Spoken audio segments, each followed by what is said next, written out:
పరిశుద్ధ గ్రంథమైన బైబిల్ గ్రంథంలో నుంచి దేవుని వాక్యాన్ని ధ్యానం చేసుకుందాం.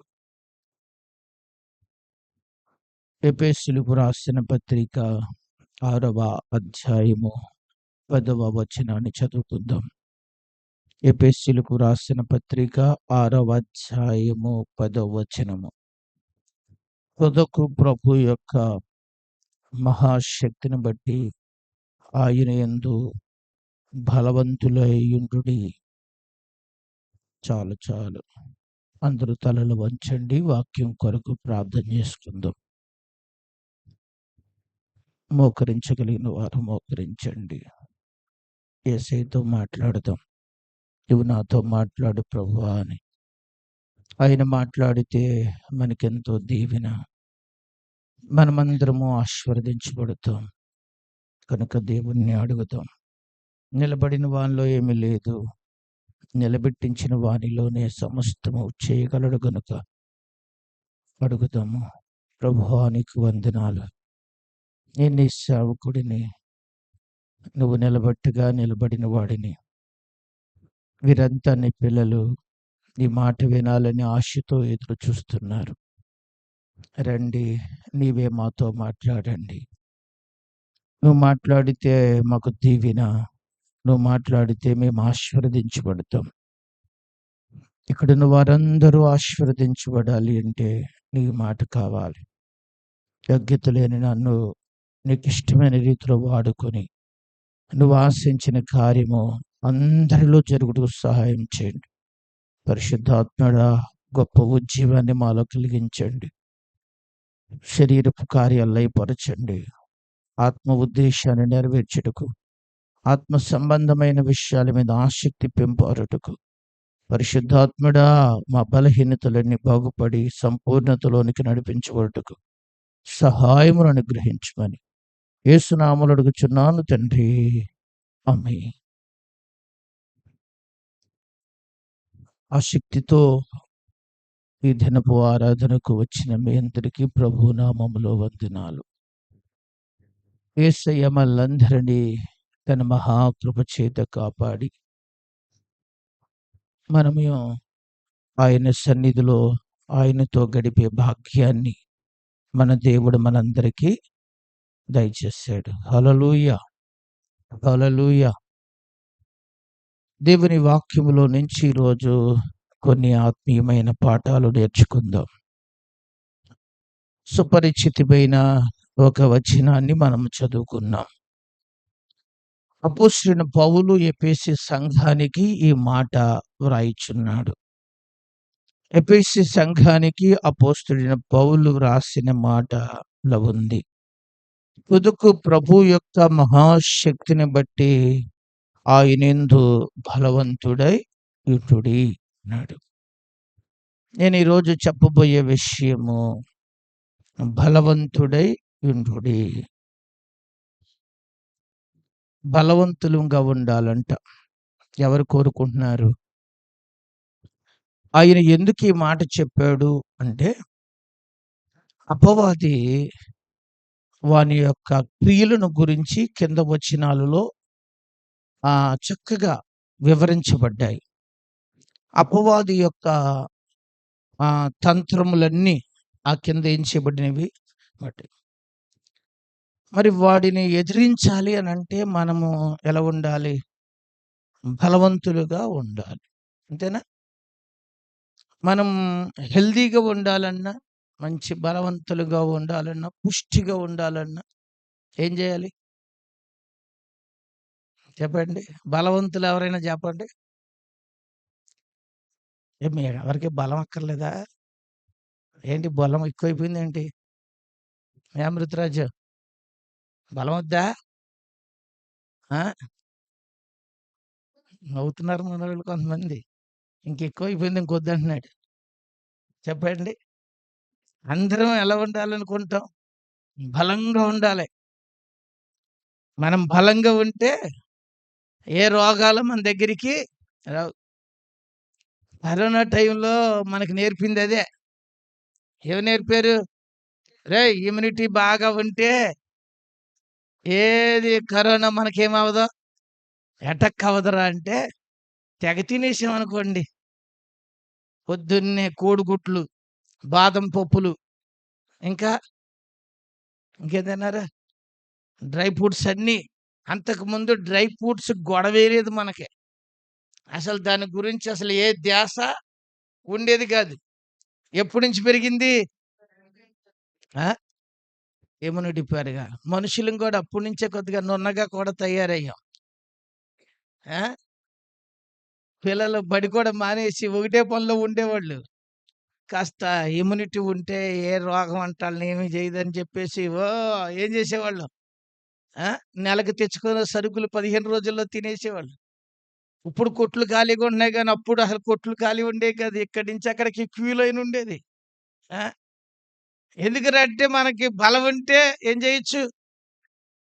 చెప్పండి. రోగాల్ని అయ్యపోతాయి. మనిషికి ఏముండాలి? బలం ఉండాలి. మన కుర్రోళ్ళున్నారు. ఆళ్ళు చాలా బలంగా ఉండాలని చెప్పి జిమ్‌కెళ్ళొత్తున్నారాళ్ళు. ఆ! ఇంకా కొంతమంది ఉంటారు. మంచి పౌష్టికమైన ఆహారాలు మాత్రమే తింటారు. మంచి బలంగా ఉండాలంటే పొద్దున్నే 3 గుడ్లు తినాలంట. ఏ శిరీష ఎన్ని? చెప్పు. బాదం పప్పులు ఎన్ని తినాలి? 4, 5 తినాలి. ఉన్నాయి కదని ఒక అరడజన్ తిన్నారనుకో తేడా వచ్చేద్ది. ఆ! అయన్నీ 5 పప్పులు ఎన్ని ఏం చేయాలి? తినాలంట. ఒక ఆయన దగ్గరికెళ్ళా నేను. ఆయన ఒక బాక్స్ తెచ్చాడు నా దగ్గరికి. ఆ బాక్స్‌లో ఒక్కొక్క అర తీస్తే ఒక్కోటొత్తది. ఒక దాంట్లో ఏంటి సన్‌ఫ్లవర్ గింజలు, ఇంకో దాంట్లో గుమ్మడి గింజలు, ఇంకో దాంట్లో పుచ్చ గింజలు, ఒక్కొక్క అర తీస్తే ఒక్కోటి దాంట్లో స్పూను ఏసుకొని పొద్దున్నే 3 గుడ్లు చెప్పండి. బాదం పప్పులు ఇయన్నీ ఏం చేయాలంట? తినాలంట. తింటే ఎలా ఉంటాం? చెప్పరా? ఆ! బలంగా ఉంటాం. మంచిదే కొన్ని ఆరోగ్య సూత్రాలు పాటించి తినే ఓపికుంటే తినొచ్చు. చెత్త తింటున్నాం గానీ, చెత్త బదులు ఈ మంచి వాటిని సాగితే నాలాంటోడికి సాగదనుకోండి. ఆ! ఇక్కడ సాగినోళ్ళు ఏం చేయండి? ఆ! జోస్న గారు ఏమన్నా చేసి పెడితే ఆయనకేం సాగదంటుందావిడ. ఆ! చేసి పెడితే మరి సాగుద్ది. చేసి పెట్టకపోతే ఏం సాగుద్ది చెప్పండి? కాబట్టి సాగినోళ్ళు ఏం చేయండి? ఆ! ఇలాంటి పౌష్టికమైన ఆహారాలు తినండి మంచిదే. ఇవి శరీరాన్ని ఏమిస్తాయి? బలమిస్తాయి. శరీరానికి ఒక్కటానికే బలమొస్తే సరిపోదు. శరీరం బలం పెరిగినప్పుడు ఆత్మకు కూడా బలం పెరగాలి. ఆత్మకు బలం పెరగకుండా శరీరానికి మాత్రమే బలం పెరిగిందనుకోండి, ఆ! ఆత్మ సంబంధమైన విషయాలలో మనం బలహీనమైపోయి, శరీర సంబంధమైన విషయాల మీద మనకి ధీమా పెరిగిపోద్ది మనకి. ఏం పెరుగుద్ది? ఆ! ఏం పర్వాలా, ప్రార్థనేం అక్కర్లా. నా బాడీ ఐరన్ బాడీ. ఆ! నాకేమి ఏముండదు. ఎదురు లేదు, తిరుగులేదు అన్న ఒక ధీమా. ఇంకా కొంతమంది దెబ్బలాటకి రెడీగుంటారు సత్యప్రకాష్. దేనికి? కొంచెం పుష్టిగా ఉన్నాననుకో మాట్లాడితే అంటారు ఊగుతారు కోడిపుంజిలాగా. ఎందుకు? ఎందుకంటే ఏముంది కొద్దిగా ఏ ఓపిక లేదనుకో ఏసేపు గారిలాగా ఎడిపోయిందనుకోండి బండి. అయినా ఆగడాయన ఇప్పటికే రెడీగా ఉంటాడు. కదిపితే దెబ్బలాటకి రెడీగా ఉంటాడు. ఏవండీ! ఆ! అర్థం మీకిక్కడ కొన్నిసార్లు కొంతమందుంటారు ఒక వయసు పడ్డాక ఏం చేస్తారు చెప్పండి? సైలెంట్‌గా ఉండి బాబు మా వల్లేం కాదు బాబు నా సెల్లే అంటారు. కొంచెం పుష్టి బలం ఉందనుకోండి, ప్రతిదానికి ఏంట్రా వాగుతున్నావా? ఏ? అంటే ఎళ్ళిపోతాడంతే. బలం పెరిగితే కొద్దిగా ఏముంటాయి చెప్పండి? ప్రమాదాలు శరీర బలం కంటే ఇప్పుడు చెప్పండి. ఆత్మీయంగా మనము బలవంతులం కావాలి. ఈరోజు నేను ఆ విషయాన్ని చెబుతాను. శరీర బలం గురించి లోకంలో బోలెడుమంది చెబుతారు. ఒకేళ మీకు బాగా లోకంలో కూడా అక్కర్లా. ఇప్పుడు అందరి చేతిలో ఉన్నాయి కదా ఫోన్‌లు. అయి నొక్కితే బలంగా ఉండాలంటే ఏమి తినాలని నాకు కొట్టరా క్షేమం. ఆ! అన్నీ వచ్చేత్తాయి. కురుకురే ప్యాకెట్లు చెప్పర్రా ఈళ్ళు. అర్థమైందా? బలానికి బయట బోలెడు సూత్రాలు చెబుతారు. కానీ అయి చెప్పను నేను. కానీ మనకి బైబిల్ గ్రంథంలో మన దేవుడు చెప్పినవి ఉన్నాయి. ఇవి మనం జాగ్రత్తగా పాటిస్తే మనం ఏమవుతాము? బలవంతులం. దేన్ని బట్టి మనం బలవంతులం అవుతాం. అపోస్తలుడైన పౌలు ఎఫెసీ సంఘానికి చెప్పినప్పుడు ఇలా అన్నాడు. ప్రభు యొక్క మహాశక్తిని బట్టి ఆయన యందు బలవంతులై యుండుడి అన్నాడు.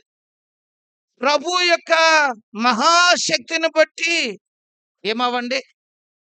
బలవంతులై యుండుడి అన్నాడు. ఇప్పుడు దేవుని మహాశక్తిని బట్టి మనం ఏమవ్వాలంట? ఆ? బలవంతులు. దేవుని మహాశక్తిని బట్టి ఎలా బలవంతులు అని మీరు అనుకుంటారు. ఇంకా మీకు బాగా అర్థమయ్యేలా చెబుతా.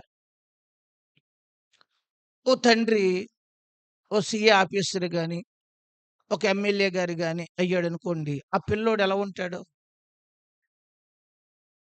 చెప్పండి. అతని మాట, అతని ప్రవర్తన చాలా హుందాగా ఉంటది. వాళ్ళ నలుగురిలో మాట్లాడాల్సొచ్చినప్పుడు చక్కగా మాట్లాడగలుగుతారు. ఫ్రీగా మాట్లాడగలుగుతారు. ఎందుకంటే కొంచెం ఉన్నతమైన స్థితి కలిగిన వాళ్ళ మధ్యలో ఏమవుతారు ఆళ్ళు? పెరుగుతారు కాబట్టి, ఆ స్థితిగతులను బట్టి, ఆ పెరిగిన వాతావరణాన్ని బట్టి ఆళ్ళేదన్నా మాట్లాడాలనుకుంటే చాలా చక్కగా ఏం చేయగలరు? మాట్లాడగలరు. ఎందుకంటే పైన ఒక ఒక ధీమా. ఏంటో తెలుసా? మేమెవరం? ఓ స్థితిగతులు. ఓ సాధారణమైన స్థితిలో ఉన్నవారు కొంచెం జడుస్తూ ఉంటారు. ఏం చేయడానికి? మాట్లాడడానికి. ధైర్యం చాలదు. కొన్నిసార్లు మంచి సాక్ష్యం ఉందనుకోండి. ఏముంటే? ఏం ఆస్తి ఇవ్వకపోవచ్చు తండ్రి. మంచి క్యారెక్టర్ ఉందనుకోండి. మంచి పేరు ప్రఖ్యాతులు ఉన్నాయనుకోండి. ఆ పిల్లలు కూడా చాలా ధీమాగా ఉంటారు. ఎలా ఉంటారు? ఆ! మా నాన్నకి ఎంత పేరుందో తెలుసా? అన్నట్టుగా. ఏమంటారు చెప్పండి? ఆ! ఓ ధీమా. ఒక రకమైన ఏమంటారు చెప్పండి? ధైర్యం ఉంటది. అర్థం మీకిక్కడ? ఇక్కడ మీరు గుర్తుపెట్టుకోండి దేవుని పిల్లలము మన జీవితాల్లో. అదే తండ్రి సరిగా లేడనుకోండి, దుర్భరంగా జీవించాడనుకోండి, ఆ పిల్లలు ఎలా ఉంటారో తెలుసా? వీడికి తెలివున్నా, వీడికి జ్ఞానం ఉన్నా, వీడికి టాలెంట్ ఉన్నా కొంచెం ఎవరిని బట్టి వాళ్ళ వెనక బ్యాక్‌గ్రౌండ్‌ని బట్టి కొంచెం ఎలా ఉంటాడు? కొంచెం డల్‌గా ఉంటాడు. మీరు గుర్తుపెట్టుకోండి. ఒకసారి అబ్రహాం లింకన్ గారు అమెరికా దేశానికి ఆయన ప్రెసిడెంట్‌గా ఎంపికయినప్పుడు తొలిసారిగా ఆర్థిక సంక్షోభం మనకి రాకుండా ఉండాలి అంటే, ఆర్థిక వ్యవస్థని మనం అభివృద్ధి పరుచుకోవాలి అంటే ఏం చెయ్యాలని చెప్పి, ఆర్థికవేత్తలందరినీ కేకేసి, మంచి మంచి వ్యాపారపు వాళ్ళందరినీ కేకేసి, ఒక మంచి మీటింగ్ ఏర్పాటు చేశాడాయన. వ్యాపారస్తులందరికీ ఏర్పాటు చేసి, అందులో ఆయన చాలా మంది వ్యాపారస్తులు భాగ్యవంతులందరూ ఉన్నారు. వాళ్ళ మధ్యలో నిలబడి ఆయన మాట్లాడుతున్నాడు.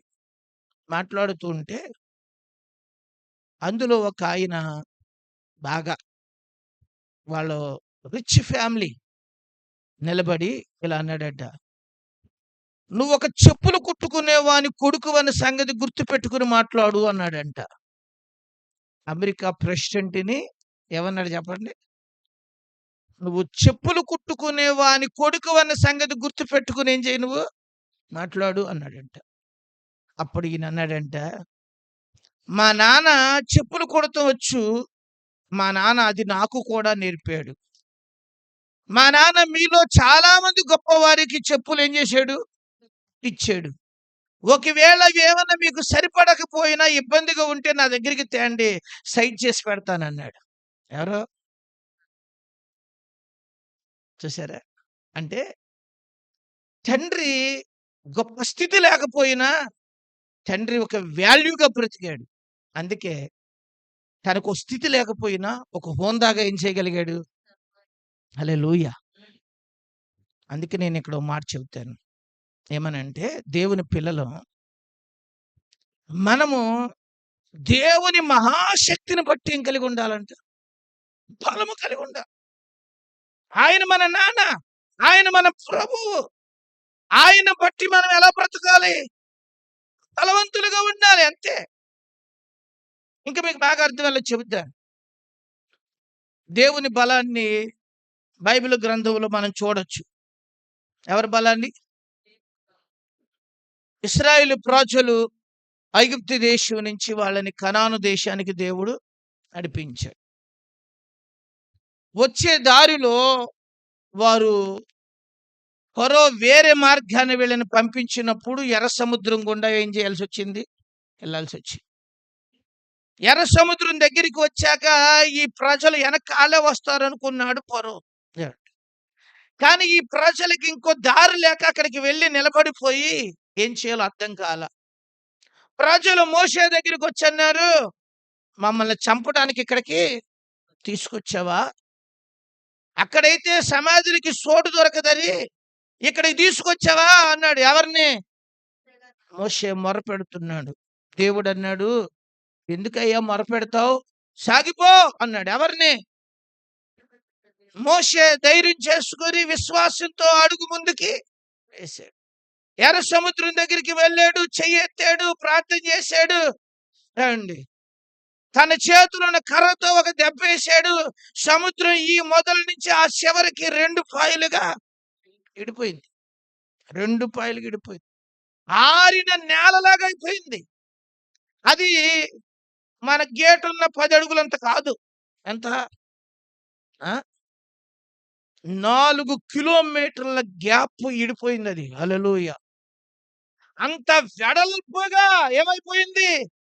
ఆరిపోయిన నేలలో ఇశ్రాయేలు ప్రజలందరూ కలిసి అవతల పక్కకి. హల్లెలూయా! మోషే చెబుతున్నాడు, ఈ రోజున మనం చూస్తున్నాము ఐగుప్తీయులని, ఇక మరెన్నడూ మన కంటికి పడరు. హల్లెలూయా! ఆనాడు దేవుడు సముద్రమును పాయలు చేసి ప్రజలను ఏం చేసింది? దేవుడు నడిపించింది. మరి ఆ దేవుడు చెప్పండి, ఇప్పుడు బలము గలవాడా కాదా? ఇప్పుడు అలాంటి దేవుణ్ణి మనం ఏమై ఉన్నాం?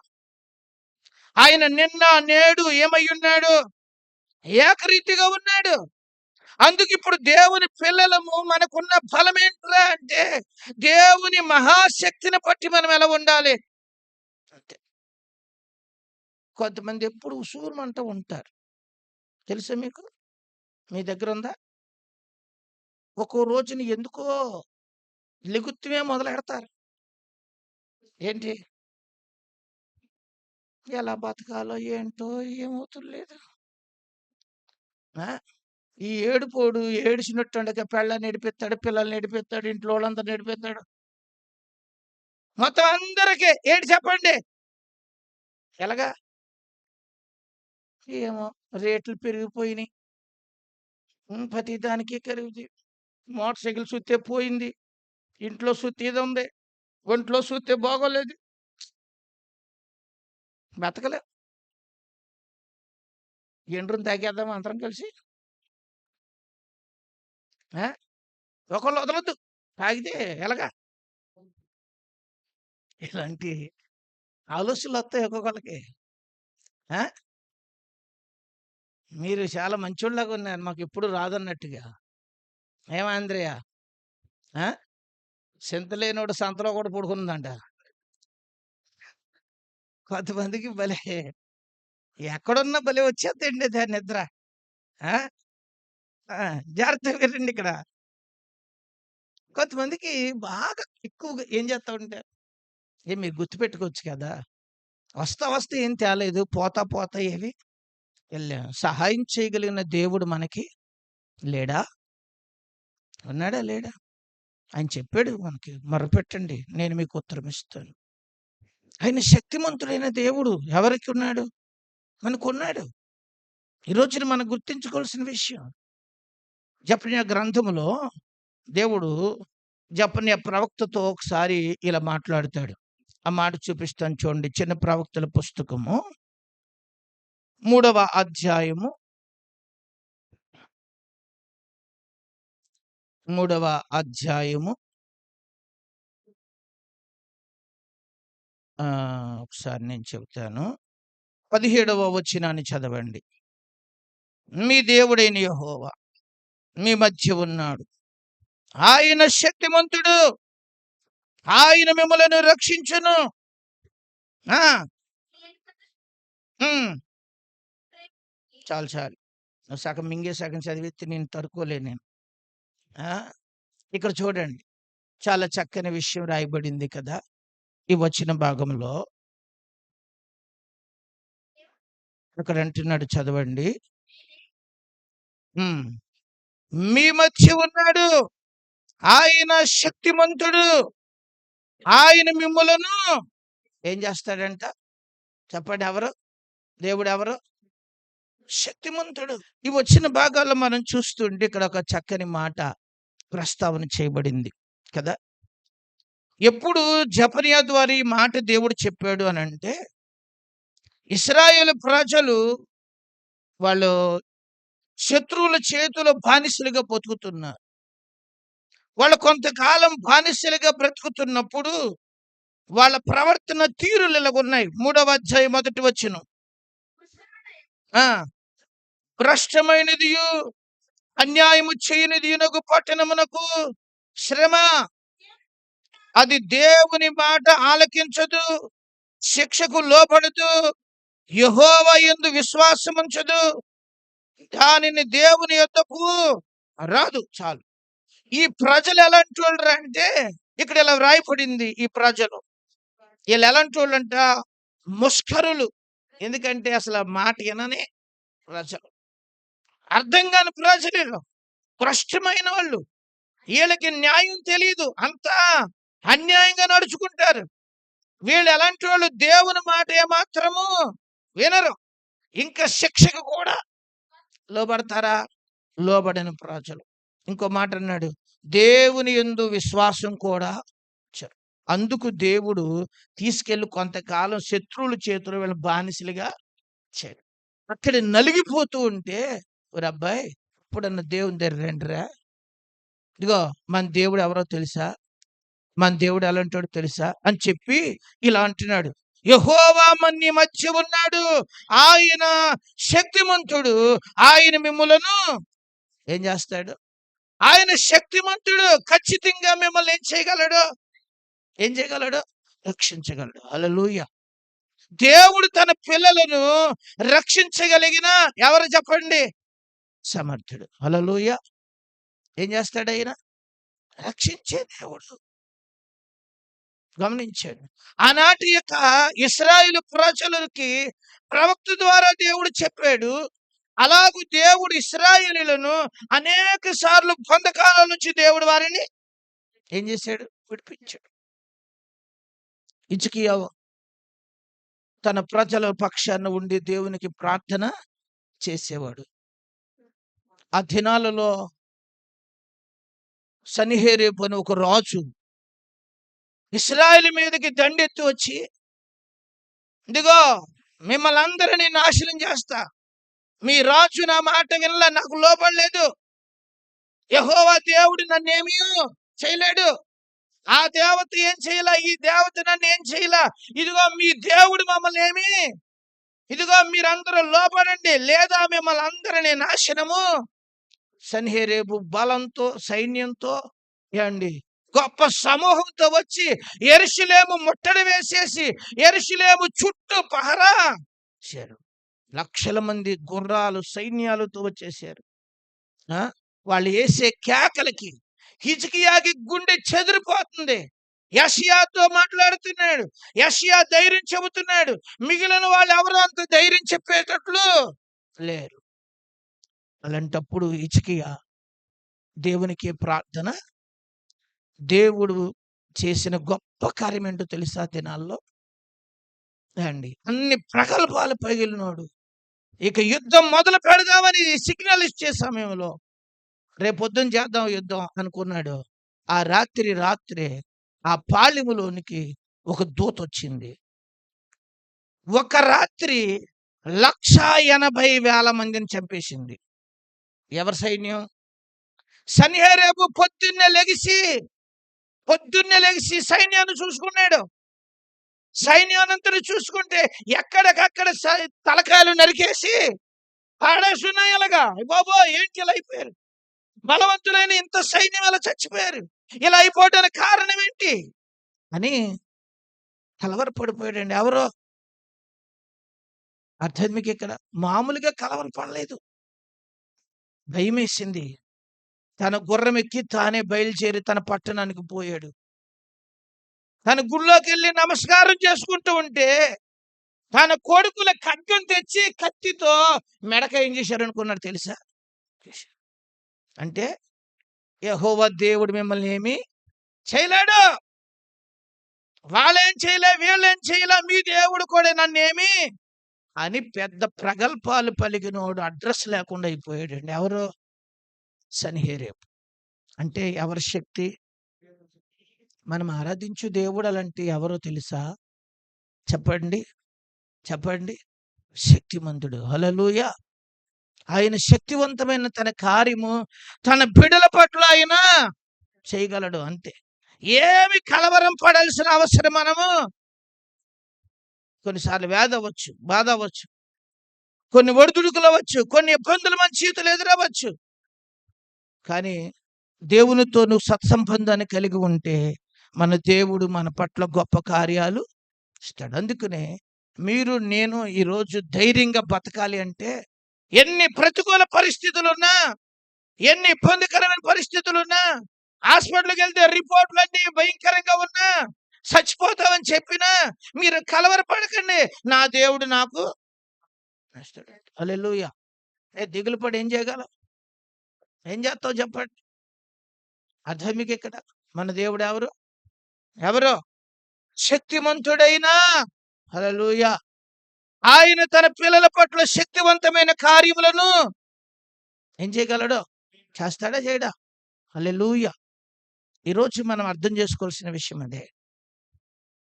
అనేక సందర్భాల్లో ఆయన శక్తిని నేను చూచా, నా జీవితం నేను ఎరుగుదును. కాబట్టి మనం కొన్ని బలహీనతలు చూసి కలవరపడతాం, కానీ దేవుని శక్తి చూస్తే నువ్వెప్పుడు అధైర్యంగా మీరు ఎలా ఉంటారో తెలుసా? చాలా ధైర్యంగా ఉంటారు. కొన్నిసార్లు కొంతమంది నన్ను చూసి అంటారు, పాస్టర్ గారికి ఏంటిరా అంటారు. ఎవరికి? పాస్టర్ గారికి ఏంటిరా అంటారు. పాస్టర్ గారికి ఏం పర్లేదులే అంటారు. మరి కొంతమంది అనుకుంటారు, ఏమండి రోజుకో బండి మీద వెళ్తున్నాడు అంటున్నాడు ఒకటి మొన్న. ఏమండి ఎవరు? అర్థం మీకు ఇక్కడ మీరు గుర్తుపెట్టుకోండి. ఇలాగ కొన్నిసార్లు కొంతమంది రకరకాలుగా ఏం చేసుకుంటారు, మాట్లాడుకుంటారు. ఎందుకంటే అన్నీ ఉండి వాళ్ళు ధీమాగా బతకలేరు. ఏమీ లేకపోయినా దేవుని బట్టి ధీమాగా బతికేస్తున్నాను. హల్లెలూయా. మనం బ్రతుకుతున్న తీరు చూసి వాళ్ళకి భయం వేస్తుంది. మనకంటే వాళ్ళు ఎక్కువ కష్టపడచ్చు, మనకంటే వాడు ఎక్కువ సంపాదించవచ్చు, కానీ వాళ్ళ సంపాదన అంతా వ్యర్థంగానే ఏమైపోతూ ఉంటుందో తెలుసా? పోతూ ఉంటుంది, వ్యర్థంగానే పోతూ ఉంటుంది. కానీ ఈరోజు మీరు గుర్తుపెట్టుకోవాల్సిన విషయం ఒకటే, ఏంటో తెలుసా? దేవుడు తన పిల్లల పట్ల ఉన్నతమైన గొప్ప కార్యములు ఏం చేస్తాడు? చేయగలడు. హల్లెలూయా. అందులో మనం కలవరపడాల్సిన అవసరం ఏమీ లేదు. దేవుని వాక్యం అదే మనకి గుర్తు చేస్తుంది. దేవుడు ఎవరంట? మహా, చెప్పండి ఎవరు? మహాశక్తిమంతుడు. ఎలాంటి శక్తిమంతుడు? ఆయన మహాశక్తిమంతుడు అండి. ఆయన తన పిల్లల పట్ల మహాగలమైన కార్యములను చేయగలడు. చెప్పండి ఎవరైనా శక్తిమంతుడు. హల్లెలూయా. దేవుని వాక్యములో ఇక్కడ వ్రాయబడిన మాట ఏం చదువుకున్నాం? చదవండి అక్కడ. తోదకు ప్రభు యొక్క మహాశక్తిని బట్టి ఆయన యందు మీరేమై ఉండండి? బలవంతులై ఉండండి. చూసారా ఎలా ఉండాలి? ఎలా ఉండాలి? బలవంతులము. ఆయన ఎవరో? సన్హెరీబు ఏమనుకున్నాడు? నేనే బలవంతుడిని, నాకు బోళ్ళని రథాలు ఉన్నాయి, బోళ్ళని గుర్రాలు ఉన్నాయి, నాకేంటి బోళ్ళంత సైన్యము, నాకేం కొరవలేదు అన్నంత గొప్ప ఏముందో తెలుసా? ధీమా. ఎవరికి? కానీ ఒక్క దెబ్బకి, ఒక క్షణములో, ఒక రాత్రిలో పరిస్థితులన్నీ తారుమారులు అయ్యాయి. కానీ దేవుడు ప్రార్థనా పరుడైన హిజ్కియా పట్ల ఆనాడు గొప్ప కార్యము ప్రవక్త అయిన యెషయా ప్రార్థనలు దేవుడు ఆలకించి అక్కడ ఒక అద్భుతాన్ని ఈరోజు కూడా మన దేవుడు నమ్మాలి. ఆయన ఎవరో ఇప్పుడు చెప్పండి, ఆయన ఎవరో? ఇప్పుడు దేవుని మహాశక్తిని మనము చెప్పాలి. దాన్ని బట్టే మన బలం.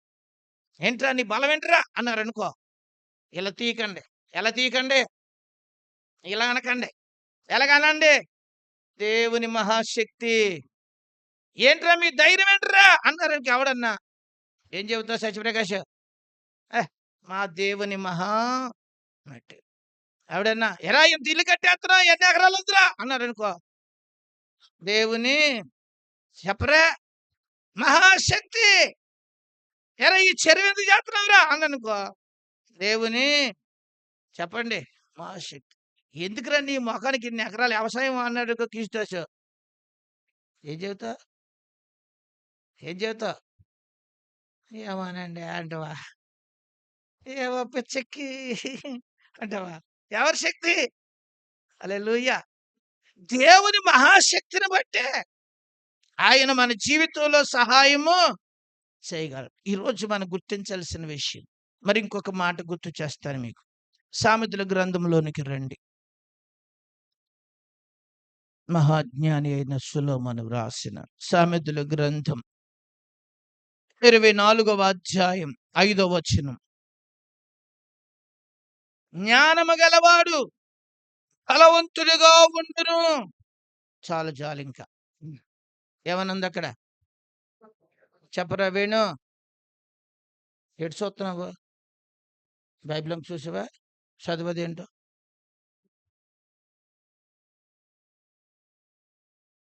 రైట్, జ్ఞానము గలవాడు. ఇది లోక జ్ఞానం కాదు. ఏ జ్ఞానం? దైవ జ్ఞానం కావాలి మనిషికి. ఏ జ్ఞానం కావాలి? దైవ జ్ఞానం కావాలి. దైవ జ్ఞానం మనుషులను బలవంతులుగా చేస్తారు. ఏ జ్ఞానం? లోకములో లోక జ్ఞానం చాలా ఉంది, కానీ ఏ జ్ఞానం లేదో తెలుసా? దైవ జ్ఞానం లేదు. ఈ రోజున మనం అనుకునేది ఏంటంటే, లోకంలో ఉన్న జ్ఞానం అంతా మన పిల్లలకు వచ్చేయాలని మంచి మంచి స్కూల్లో ఏం చేయాలనుకున్న వీళ్ళని చదివించాలి, మంచి కాలేజీలో చదివించాలి, లేదు మంచి మంచి భాగ్యవంతులు చదివించే మంచి యూనివర్సిటీలో ఎవరిని చదివించాలి. అక్కడ చదివితే మా ఓడికి ఏమొస్తుంది? ఏమొచ్చేద్ది? బోళ్ళంత జ్ఞానం వచ్చేద్దండి, బోళ్ళంత బ్యాక్గ్రౌండ్ వచ్చేద్ది. నిజంగానే వచ్చేది బ్యాక్గ్రౌండ్. ఏ బ్యాక్గ్రౌండ్ రమేష్? అల్లరి బ్యాచ్ బ్యాక్గ్రౌండ్ వస్తుంది వీళ్ళకి. మీరు గుర్తుపెట్టుకోండి, విద్యాలయాల్లో మనకి దొరకదు ఏ జ్ఞానం? మంచి జ్ఞానం. అదేదో ఉద్యోగం చేసుకోవడానికి బతకడానికి ఈ జ్ఞానం అబ్బుద్ది, కానీ ఏ జ్ఞానం అబ్బదో మీకు బాగా గమనించండి. అవసరమైన జ్ఞానం అబ్బదు వీళ్ళకి. కుటుంబాన్ని కట్టుకునే జ్ఞానం అబ్బదు, బిడ్డల్ని పెంచుకునే జ్ఞానం అబ్బదు. గమనించండి, మనం ఈ రోజున ఆలోచించాల్సింది అదే. ఒక్కొక్క గొప్ప ఇంజనీర్ ఉంటాడు, ఆనకట్టు కట్టగలడు, లేకపోతే ఒక మంచి అపార్ట్మెంటు కట్టగలడు, కానీ కుటుంబాన్ని కట్టుకోవటంలో ఫెయిల్. అవన్నీ కడతాడు ఆయన, అందులో చాలా సన్మానాలు ఉంటాయి, కానీ భార్య ఇంట్లో లేదు. పిల్లలు అయ్యగారి మాట అనరు, డబ్బు ఎత్తే చాలు జల్సా చేసుకుంటా వాళ్ళ వాళ్ళ తిరుగుతున్న విధానాలు చూసి తాగేసి అటు పడి ఉంటాడు. ఏం లేక ఏ జ్ఞానం ఉండాలి? చదువు లేకపోతే లేకపోయింది, సత్యవంతుని దేవుని తెలుసుకున్నావు, అది అంతకంటే గొప్ప జ్ఞానం ఇంకోటి లేదు. పౌలు గారు అపొస్తలుల కార్యంలో చెబుతాడు, రే మీకు ఏథెన్సు పట్టణస్తులారా, మీకు జ్ఞానం ఉంది, కానీ దేవుని గురించిన జ్ఞానం మీకు లేదు. ఏ జ్ఞానం లేదు? సత్యదేవుని తెలుసుకునే జ్ఞానం లేదురా మీకు అని సత్యవంతుడైన దేవుని గురించి చెప్పాడు. హల్లెలూయా. మీరు ఏ ఇంజినీర్‌లు అవ్వకపోయినా పర్లేదు. ఏ డాక్టర్‌లు అవ్వకపోయినా పర్లేదు. కానీ మీరు యేసే నమ్ముకుని మారుమనసు పొందారనుకో, పరలోకం వెళ్ళిపోయారనుకోండి మీరెవరో. హల్లెలూయా! ఒకడు అన్నీ సంపాదించేసుకొని ప్రాణం పోగొట్టుకొని నరకానికెళ్ళిపోయాడనుకోండాడు. ఏమంటాడు? దేవుడేమన్నాడు తెలుసా ఒకడిని? "ఒరేయ్ ఎర్రోడా" అన్నాడు. "ఒరేయ్ ఫూల్" అని పిలిచాడాడిని. ఎందుకు? ఆ! ఎందుకురా కష్టపడ్డావు? పొట్ట కట్టుకున్నావు. ఇంత సంపాదించావు. చచ్చిపోయేప్పుడు ఏం చేశావు? అది ఎవడి వశం అన్నాడు. ఎవరు? నువ్వు పడిన ప్రయాసంతా నిన్ను ఫూల్ చేసిందిరా. నిన్ను ఎక్కిరిస్తుందిరా అన్నాడు. ఎవరు? అంతేనా కాదా? ఈరోజు ఆలోచించండి. ఇక ఏ చదువులు లేవు. దేవుని తెలుసుకొని రక్షణ పొందావు. హల్లెలూయా! నీ జ్ఞానం సొలొమోను అందుకే ఇలా అంటాడు. జ్ఞానవంతురాలు ఇల్లు కట్టును, మూఢురాలు ఇల్లు ఊడబెరుకునన్నాడు. కుటుంబం నిలిచినా, పోయినా మీ మీదే ఆధారపడి ఉంది. ఏమంటారు మీరు? శిరీష. నేను చెప్పలేదు. సొలొమోన్ గారు చెప్పాడు. కోపమొత్తే ఆయన దగ్గరికెళ్ళు. ఆయనడుగు నన్ను నా మీద కోప్పడకండి ఎవడని. ఆయన చెప్పాడు. ముంచినా, తేల్చినా మహాతల్లులారా మీ చేతిలోనే. చెప్పండి. ఉందా లేదా? కొన్ని సార్లకెళ్తాం. ఒక పక్క చుట్టాలే వస్తారు. ఒక పక్క వాళ్ళు రారు. మీకు అర్థమైపోయిందా? ఏమర్థమైంది? ఆ పక్కోళ్ళు చెప్పండి. నవ్వేత్తన్నారాళ్ళు. చెప్పండి. ఆ! భార్య పక్క చుట్టాలే వస్తారు. భర్త పక్క చుట్టాలు రారు. ఎందుకో తెలుసా? ఆళ్ళెప్పుడొచ్చినా అమ్మగారు కుండలు బద్దలు ఉంటది. ఇక అందుకని ఇంక ఆళ్ళు రారు. ఆళ్ళ చుట్టాలకు ఫంక్షన్ ఉన్నా చెప్పరింక. "ఎందుకురా మావోడేరా కానీ ఎందుకు? అక్కడికెళ్ళి బాధపడాలి ఎందుకులే" అంటారాళ్ళు. ఎవరు? ఎందుకో తెలుసా? ఒక్కో మహాతల్లి అలాంటోళ్ళు. అదే జ్ఞానం గలోళ్ళు ఆళ్ళని ఈళ్ళని ఆ పక్కోళ్ళు ఉండాలి. అందరిని సమర్థించుకుని వెళ్ళాలి. దేవుని ఎరిగినోళ్ళుంటారు. దేవుని ఎరగనోళ్ళుంటారు. అక్కడ మనం ఎలా నడుచుకోవాలో చెప్పండి. అలాగు మనము నడుచుకోవాలి. జ్ఞానం ఉంటే పిల్లలకు కూడా చక్కగా ఏం చేసుకుంటారు? నడుచుకుంటారు. పిల్లలకి మెప్పించటం మామూలు విషయమా? కాదు. ఒకడికి బీరకాయ ఇష్టం. ఒకడికేమో దోసకాయ ఇష్టం. దోసకాయ వండితే పెద్దోడు తినడు. బీరకాయ వండితే చిన్నోడు తినడు. ఇప్పుడేం చేయాలిరా? ఆ! ముదరష్టపు కొంప. ఏనాడు కన్నానో నా కర్మ. నా కాలిపోయింది. దెయ్యాలెట్టేసినాయి. దుర్రత్నంలో దెయ్యాల్లోనా మీరు అంటారు ఈళ్ళు. అసలు ఆళ్ళ పట్ల దీనికి పట్టింది అసలు బాధ. ఆళ్ళ పట్ల ఏడుత్తావెందుకు? ఇప్పుడు ఆళ్ళకి చెప్పుకో. "ఒరేయ్! ఇవాళ బీరకాయలున్నాయి వండేత్తాను. రేపొద్దున్న నీకు నచ్చినట్టు ఏం వండుతాను. ప్లీజ్ అమ్మాయి వాళ్ళకి అడ్జస్ట్ అయిపో అమ్మ" అని ఏం చేయాలి? చిన్న చెప్పుకుంటే ఇష్టం లేకపోయినా మెల్లిగా దిగుద్ది. దిగిన తర్వాత 4 రోజులకి అదే ఏమవుద్ది? నువ్వేమో దినాలు, తద్దినాలు మొత్తం అన్నీ దెయ్యాలు, భూతాలన్నీ తలిపించేత్తే ఇక ఆళ్ళేం చేస్తారు? ఆ! నాకు మామూలు దెయ్యం పట్టలేదు. గొర్రె దెయ్యం పట్టిందంటది ఇది. ఏది? ఆళ్ళమ్మ 4 కేకలిత్తే 14 కేకలు. దీన్ని ఏమంటారు చెప్పరా? అందుకే ఏం కావాలి? ఇప్పుడు చెప్పండి. ఆ! రేపు వారంలో పెట్టాం స్త్రీల మీటింగులు.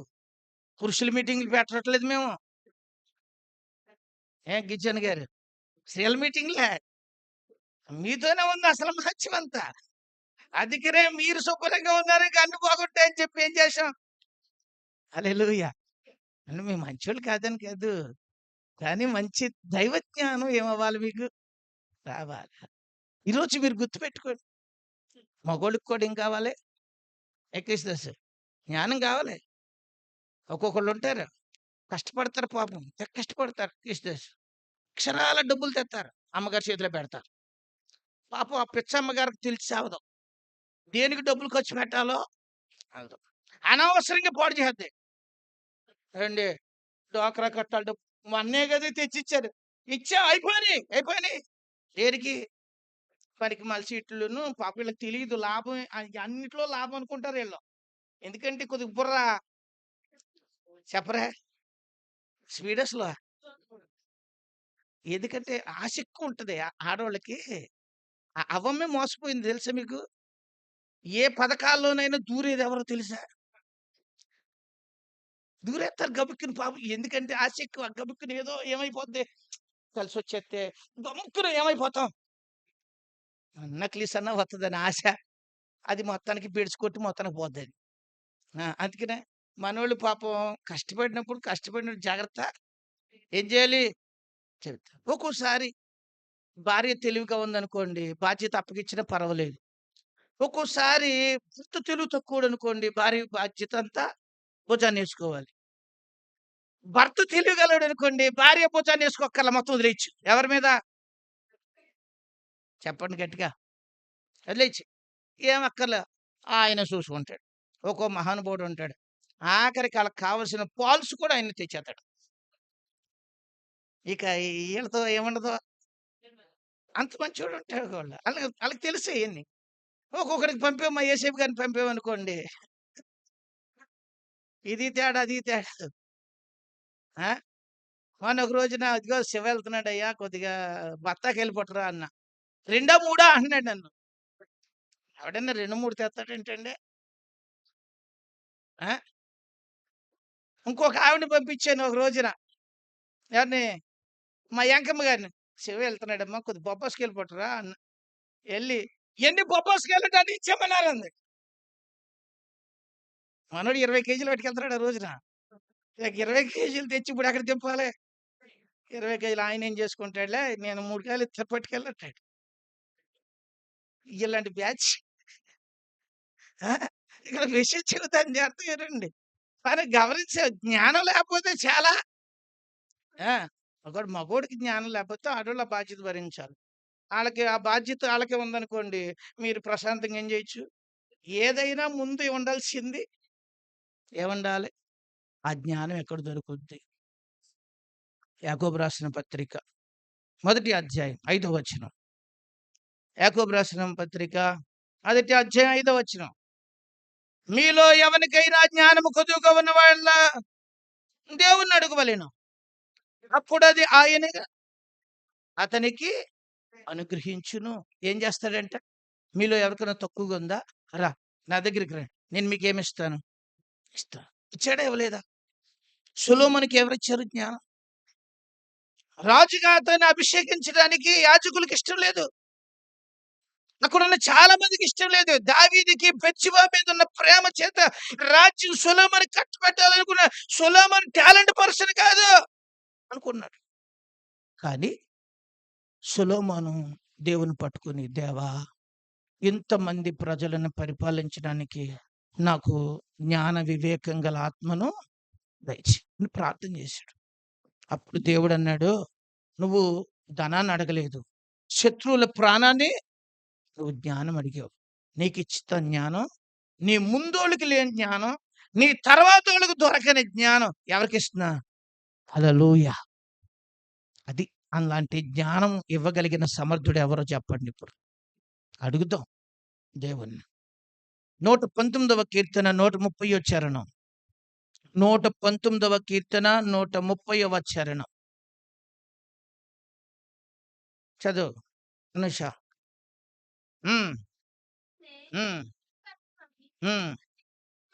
అది తెలివి లేని వారికి ఏం కలిగించును? ఏంటది? నీ వాక్యము వెల్లడి అగుడు తోడనే వెలుగొస్తుంది. తెలివి లేని వారికి అది వాక్యాన్ని పట్టుకుని, వాక్యాన్ని చదివి, వాక్యాన్ని విని, వాక్యానుసారంగా బతికితే మీకు తెలివితేటలు అబ్బుతాయి. హల్లెలూయా. మంచి తెలివితేటలు కావాలనుకున్న వాళ్ళు ఏం చదవాలి? ఏం చదవాలి వేణు? వాక్యాన్ని చదివినోడికి ఏమొత్తాయి? తెలివితేటలు అబ్బుతాయి. తెలివితేటలు అబ్బాలంటే ఏం చేయాలి చెప్పండి? అది ఇక్కడ పరిశుద్ధాత్ముడు గుర్తు చేస్తున్నాడు. ఒక వ్యక్తి బలవంతుడిగా ఉండాలి అని అంటే, ఒకటి, దేవుని మహాశక్తిని బట్టి మనం బలవంతులుగా ఉండగలం. రెండవది, దైవ జ్ఞానం వలన ఒక వ్యక్తి ఎలా ఉంటాడో బలవంతుడిగా ఉంటాడు. దేవుని మహాశక్తి దేవుని వలనే పొందగలం. దేవుని మహాజ్ఞానము కూడా ఎవరి వలన పొందగలం? దేవుని వలన.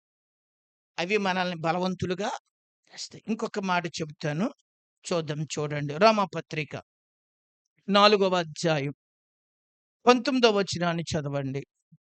రోమపత్రిక ఆ! హ్మ్. కాక రమారమి 100 ఏండ్ల వయస్సు గలవాడై ఉండి హ్మ్. మృతతుల్యమైనట్లు శారా గర్భము మృతతుల్యమైనట్లు గాని ఆ విశ్వాసము వలన దేవుని వాగ్దానమును గూర్చి సందేహింపక దేవుని మహిమపరిచి ఆ వాగ్దానము చేసిన దానిని నెరవేర్చుటకు సమర్థుడని దృఢంగా విశ్వసించి విశ్వాసము వలన ఫలము నొందెను. చాలు చాలు, ఇంకొద్దు. మన మాట వచ్చేసింది అక్కడ. ఏమని? ఏంటంటే దేని వలన బలవంతులవుతాం మనం? చెప్పండి. విశ్వాసము వలన మీరు బలవంతులు కండి. హల్లెలూయా. ఇప్పుడు దేవుని మీద మనకి విశ్వాసం పెరిగితే మనకేమొత్తది? అర్థం మీకు ఇక్కడ? ఎవరి మీద విశ్వాసం? దేవుని మీద విశ్వాసం. మీరు జాగ్రత్తగా గమనించండి. రకరకాలైన వాటి మీద విశ్వాసాలు కాదు. ఎవరి మీద? దేవుని మీద విశ్వాసం పెంచుకోండి. ప్రభువు తప్పకుండా మన జీవితంలో కార్యము చేస్తాడు. అందుకే బైబిల్‌లో చాలా సందర్భాలు మత్తయి, మార్కు, లూకా, యోహాను సువార్తలో యేసు ప్రభువారు సశరీరుడుగున్నప్పుడు జరిగిన కార్యాలు అన్నీ దేని మీద ఆధారపడినయి అంటే విశ్వాసం మీదే. ఆయనే చెప్పాడు, "అమ్మా, నీ విశ్వాసమే నిన్ను స్వస్థపరిచింది" అన్నాడు. అలాగే ప్రభువు జరిగించిన కార్యాలన్నీ ఎలా జరిగాయి? కేవలము విశ్వాసం వలనే జరిగాయి. దేవుని పిల్లలమైన మనకి కూడా ఉండవలసింది ఏమిటి అనంటే, దేవుని మీద నమ్మకం పెంచుకో. ఎవరి మీద? దేవుని మీద విశ్వాసం పెంచుకో. ఆయన నాకు సహాయము ఇస్తాడు. నా పట్ల కార్యము చేస్తాడు. కొంతమందికి దేవుడి మీద ఉండదు, మనుషుల మీద ఉంటది. ఎవరి మీద ఉంటది? నన్ను అంటారు, పాస్టర్ గారు చెయ్యరా, చెయ్యేసి ప్రార్థన చేయను అంట. ఏమండి? అది పర్వాలా, ఏం చేస్తాను, ఇక్కడికి వస్తే ప్రార్థన చేస్తాను. నా చేతి మీద మాత్రం ఏం పెట్టుకోకూడదు చెప్పండి? నమ్మకం కాదు. ఎవరి మీద నమ్మకం? దేవుని మీద నమ్మకం. ఒక్కొక్కళ్ళు వచ్చి గేదెకు కూడా ప్రార్థన చేయండి అంటాడు. ఎవరికి ప్రార్థన? ఒకడు వచ్చి చెరువుకు వచ్చి చేపల చెరువు, రొయ్యల చెరువుకి ఏం చేయండి? నన్నేమో శిష్యులుగా చేయండిరా సమస్త జైళ్ళని పంపితే, నేనేమో గేదెల కోసము చెప్పరా, చేపల కోసం, రొయ్యల కోసమా? నేను మనుషుల్ని ఎక్కడికి నడిపించాలి? నడిపించాలి. వీళ్ళేమో నన్ను ఎక్కడ పట్లకెళ్దాం చూస్తున్నారు వీళ్ళు. ఏమండి? మీరు ప్రార్థన చేస్తే దేవుడు చేయడా? చేయడా? ఆ కార్యం దేవుడు చేయలేడా? మీకు లేదా ఆ నమ్మకం? నేను చేయటమే మీరు చేసుకోలేరా? మీరు పొలం వెళ్ళేవు, పొలం గట్టున కూర్చొని పొలం కోసం ప్రార్థన చేసుకో. మా నాన్నగారు ఉండేవారు, పొలం గట్టున వెళ్ళి ప్రార్థన చేసేవారు. ఏమండి? వెళ్ళి ఒక్కోసారి గడ్డి కోస్తానికి వెళ్ళంటే గడ్డి కోయటం మానేసేసి ప్రార్థన చేసుకుని వచ్చేసేవారండి కొడవలు ఇచ్చుకొని. ఎవరు? అంటే ఎక్కడికి వెళ్ళి ఏం చేసుకోవచ్చు? ఆ! ప్రార్థన చేసుకునేటప్పుడు కొద్దిగా వివేకంగా చేసుకోండి. క్రీస్తుయేసు ఎక్కడికి వెళ్ళినప్పుడు చేసుకోకపోతే పాములు కూడా వస్తాయి అక్కడికి. ఎక్కడికి? ఒకసారి నేను పొలం గట్టున కూర్చొని పాట పాడుకుంటున్నాను. పాడుకునేటప్పుడు చప్పట్లు కాకుండా ఒక కర్ర అడ్డంగా పెట్టి ఒక కర్ర పైనేసి కొడతా పాడుతున్నాను. మరి నా పాటకి ఆ తాసుబొమ్మ ఎక్కడి నుంచో వచ్చేసింది అది. కరెక్ట్‌గా ఎదురొచ్చేసి నాట్యం ఆడేస్తుంది. ఎవరు? అర్థమైంది మీకిక్కడ? అలాగా కొంచెం పొలం గట్లు చేసేటప్పుడు కొంచెం ఎలా చేసుకోవాలి? మంచి వివేకంగా చేసుకోండి. ఇక కళ్ళు మూసుకొని ఒకటే ప్రార్థనలో ఉన్నారనుకో పక్కకొచ్చేద్దది. ఎందుకంటే మరి ఎక్కడికెళ్ళినా ఏం చేసుకోవచ్చు? చెప్పండి? ప్రార్థన చేసుకోవచ్చు. గేదెల కాడిది, గేదెల కాడ. లేకపోతే ఏది బాగోకపోతే దానికోసం ఏం చేయండి? చేయండి. ఆమస్యం ఉందనుకోండి నాకు చెప్పండి. పాస్టర్ గారు ఇలాగ నా కోసం ఏం చేయండి? దేవుని పిల్లలు మనం గుర్తించాలి ఒక విషయం. మనుషుల మీద పెట్టుకోక నమ్మకం. మీ మీదే మీకు పెట్టుకోండి నమ్మకం. మీరే దేవుని మీద ఏముంచండి? విశ్వాసం పెట్టు. హల్లెలూయా. దేవుని పిల్లలు దేవుని మీద నమ్మకం పెట్టుకుంటే ఎలా వస్తదనేది మనకు తెలీదు. కానీ దేవుడు చేయగలడు. అంతేనా కాదా? మనకున్న అలవాటు అదే. మన సంఘానికి ఉన్న అలవాటు అదే. నా జీవితంలో నేను నేర్చుకున్నది కూడా అదే. ఎవరిని నేను అడగను. కానీ నాకు దేవుని మీదే నమ్మకం. ఎవరి మీద? మన వారం 3 రోజులు ఉపవాస ప్రార్థనలు జరిగాయి. ఎక్కడ? గుమ్మలూరులో. వచ్చారు కొంతమంది చక్కగా. ఓపికమంతులు ఏం చేసుకున్నారు? సద్వినియోగము చేసుకున్నారు. ఇక్కడ నేనెవరికీ ఏమి చెప్పలా. సేవకులొస్తారు, వాళ్ళకేమైనా టిఫిన్ ఏర్పాటు చేయండి. అండి. అందుకని చక్కగా వాక్యం టు వాక్యం మాట్లాడే వాళ్ళని ఏం చేస్తా ఉంటాను, పిలుస్తాను. అలాంటి దైవజనులు వచ్చినప్పుడు వాళ్ళకి టిఫిన్ ఏర్పాటు చేయాలి. వచ్చిన బిడ్డలకు కూడా ఎండలో ఏదన్నా పానీయం ఏర్పాటు చేస్తే బావుంటదనిపించింది. ఆఖరి రోజున ఎలాగా ఏం చేస్తాం, టిఫిను ఏర్పాటు చేద్దాం అనిపించింది. మరి ఎవరొత్తారు ముందుకి? సంఘంలో ప్రకటించాలి. ఏమని? ఏమని? మనిషికి 500 కాడికి యేసుకుందామా? ఆ! ఒకవేళ ఎవరైనా మా సౌభాగ్యం గారికి, "అమ్మ మీరు ఎయ్యాలమ్మా ఇడ్లీలు" అన్నాననుకో, నేనేనా? మిగిలినోళ్ళందరూ ఏమయ్యారు? అంతే. అందుకే నేను ఎవడికి ఏం చేయకూడదో చెప్పను. ఒక్కొక్క పూట ఒక్కొక్కళ్ళు ప్రేరేపించబడి ఏం చేశారాళ్ళు తెచ్చుకున్నారు. ఒక డ్రింకులు తెచ్చుకున్నాడు, ఒకడేమో టిఫిన్‌లు పురమాయించుకున్నాడు, ఒకడు స్నాక్స్ ఈరోజు మీకు గుర్తు చేస్తున్నాను. ఎవరి మీద విశ్వాసం ఉంచితే వారంతరికి వారికి సమర్పణతో ఆ పని చేయగలిగినప్పుడు దాని దీవెనే వేరు. నేను లాక్కొచ్చి పెట్టింది దీవెన వేరు. అర్థమైంది మీకిక్కడ? ఎందుకంటే మీకు ఆ విషయం చెబుతున్నాను. దేవుడు మీకు ఒక స్థితి ఇచ్చేటప్పుడు, దేవుడు ఒక ప్రేరేపణ మీ మనసుకి వచ్చినప్పుడు, ఆ పని మీరు చేయాలనుకున్నది చెయ్యండి. ఇప్పుడు దేవుని కార్యాన్ని ఖచ్చితంగా మీ జీవితంలో చూస్తారు అంతే. కానీ ఎవరో చెప్పి చేయించడం అనేది మనకి మంచిది కాదు. నేనైతే దాన్ని అంగీకరించను. దేవుని మీద మనం ఆధారపడినప్పుడు దేవుడు ఆశ్చర్యంగా ఏం చేయగలడో, హల్లెలూయా! అలాగూ 3 దినాలు దేవుడు చక్కగా జరిగించాడు. ఇలాగా ఒకసారి కాదు. దేవుడు అనేకమైన సార్లు మన జీవితాల్లో సహాయము చేస్తాడు. అందుకే నేను చెబుతాను. ఏ అవసరం ఉన్నా, ఏ బాధ ఉన్నా కంగారు పడొద్దు, కలవరపడొద్దు. ప్రార్థన చేయి. ఒకటి నమ్మండి, నా దేవుడు నాకు సహాయము చేస్తాడు. ఆఖరి క్షణం వరకు మనము దేవుని కార్యం కొరకు మనము ఎదురు చూడండి. ఆయన ఎప్పుడైనా తన సహాయాన్ని మన కొరకు ఆయన సిద్ధపరచకుండా ఉండే దేవుడు. హల్లెలూయా! క్రైస్తవ విశ్వాసులకి అవసరమైన విశ్వాస సంగతులు దైవజనుడు భక్సింగ్ గారు అనుభవాలు ఒక పెద్దాయన చెప్పాడు. చెప్పిన విషయాలు నేను వాట్సాప్‌లో కొంతమందికి పెట్టా మన గ్రూప్‌లో. విన్నవాళ్ళు, చూసినోళ్ళు ధన్యులు. పాస్టర్ గారు అలాంటి లింకులు పెడతా ఉంటాడులే, మనకెందుకులే అని వదిలేత్తే నేనేమి లేదు. విశ్వాసాన్ని గురించిన చక్కని సంగతులు మొన్న ఎప్పుడో పెట్టాను నేను మన గ్రూప్‌లో. చూస్తే చూడండి. ఒకవేళ లింక్ ఉంటది. చూడాలనుకున్న వాళ్ళు పోయాకన్నా ఏం చేయండి, ఇంటికెళ్ళాకన్నా చూడండి. భక్తులు వారు విశ్వాసంతో చూశారు. ఎవరి కార్యాలు? దేవుని కార్యాలు. భక్సింగ్ గారు లాంటోళ్ళు, వాళ్ళు దేహి అని అడగకుండా గొప్ప గొప్ప పనులు చేయగలిగారు. మద్రాసులో ఒక మీటింగ్ ఏర్పాటు చేసి, ఆ మీటింగ్‌కి వేల మంది వచ్చారు. భోజనం పెట్టడానికి ఏమి అక్కడ ధాన్యం లేవు. వంట మేస్త్రి అన్నాడు, "అయ్యా ఇన్ని వందల మంది ఉన్నారు. మంచి తేండి, బియ్యం తేండయ్యా, వంట వండుదామా" అన్నాడు. ఆయన దగ్గర డబ్బులు లేవు. ఎవరి దగ్గర? భక్సింగ్ గారి దగ్గర డబ్బులు లేవు. ప్రార్థన చేసుకుంటున్నాడు గదిలో. మీటింగ్ జరుగుతుంది.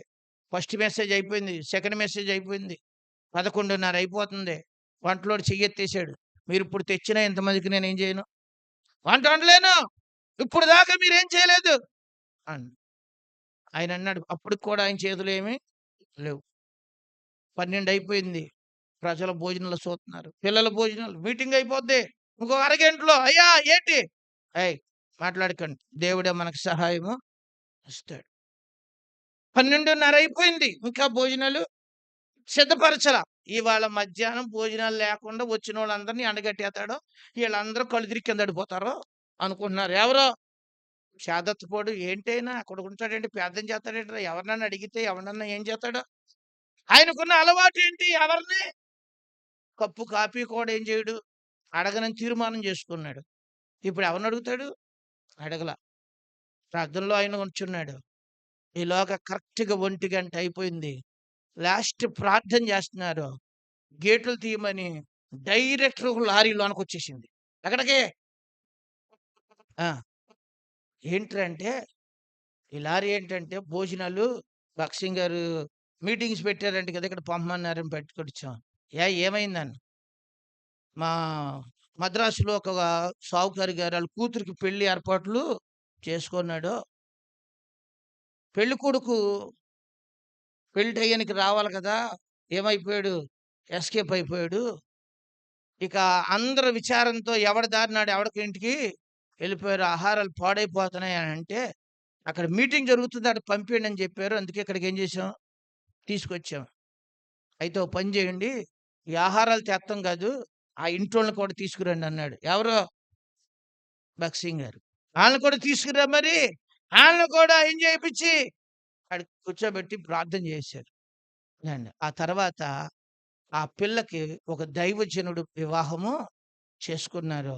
ఆళ్ళ జీవితంలో మంచి పరిస్థితులు వచ్చినాయి. ఆ రోజు పెళ్లి భోజనాలు తిన్నారు. ఎవరో మీటింగ్‌కొచ్చినోళ్ళు. హల్లెలూయా! అంటే ఆ సమయానికి దేవుడు ఏం చేసే దేవుడు? ఏం చేస్తాడో తెలుసా?